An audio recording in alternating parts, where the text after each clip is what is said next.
ሃይ እንዴት ናችሁ? ዶክተር አብይ ነኝ። ይህን ቪዲዮ ሁላችሁም ሼር፣ ኮፒ ሊንክ፣ ሪፖስት አድርጉልኝ። አንድ የሚገርም ዜና እነግራችኋለሁ። ያው ከሽልማት መንፈስ ውስጥ አልወጣሁም እውነት ለመናገር አሁን። ነገር ግን ከዛ ሁሉ በላይ በጣም ያስደሰተኝን አንድ መረጃ አሁን አንብቤያለሁ። እሱም በደቡብ ክልል ውስጥ እንግዲህ በ15 ዓመት ህፃን ልጅ በማርበርግ ቫይረስ ተይዛ ክትትል ሲደረግላት በምርመራው ተረጋግጦ ማለት ነው ከህክምናና ክትትል እየተደረገላት እንደነበረና ከዛ ሙሉ ለሙሉ አገግማ ዛሬ ይወጣለች ማለት ነው። እሱንም ደግሞ በጤና ሚኒስቴር ኦፊሻል የሆነ ገጽ ላይ አይቻለሁ። በጣም ነው ደስ ያለኝ። ኢቭን ደግሞ ከዚህ በኋላ ራሱ እያገገሙ የሚወጡ እንዳሉ የተወሰነ የተጠቆመ መረጃ አለ። ለዚህም ደግሞ የደቡብ ጤና ቢሮ ይህንን መረጃ አጋርቷል። እኔ በጣም ነው ደስ ያለኝ። እግዚአብሔር ኢትዮጵያን ሀገራችንን እውነት ከክፉ ነገር ሁሉ ይጠብቅልን።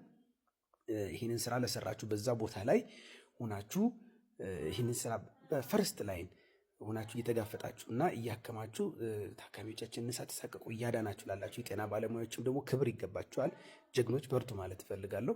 ሁሉም ፋሲሊቲ በማሟላት ስትራክቸር በመፍጠር ተቋም በማቋቋም ደግሞ ይህንን ነገር በተሳለጠ ሁኔታ እንዲሳለጥ ለማድረግ የጣራችሁ የህብረተሰብ ጤና ኢንስቲትዩት እንዲሁም ደግሞ ጤና ሚኒስቴር ለእናንተም ትልቅ ምስጋናን ማቅረብ እፈልጋለሁ።